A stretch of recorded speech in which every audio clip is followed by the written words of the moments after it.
Hindi nila ako nakilala at nakasama ako'y.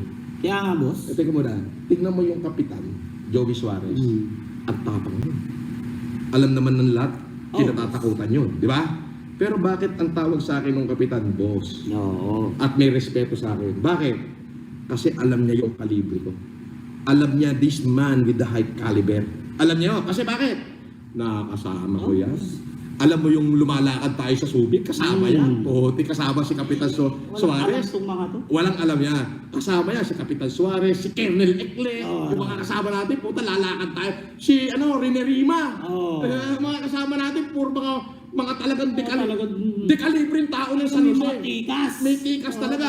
Rene Rima, si Capra, si Joey Suarez, si Jimmy Orobia, si Colonel Ekle.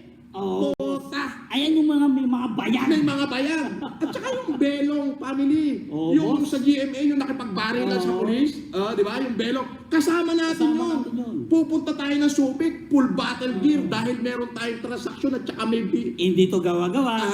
Tanungin nyo si Ka.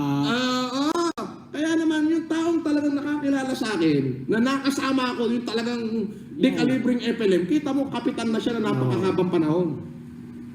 Anong tawag sa akin? Boss. Di ba? Ano yung pag Sabi ko, bata kita. Sabi niya, oo. Narinig nila. Bata kita. Sinabi ko, oo naman, boss. Respeto yung Aray ko!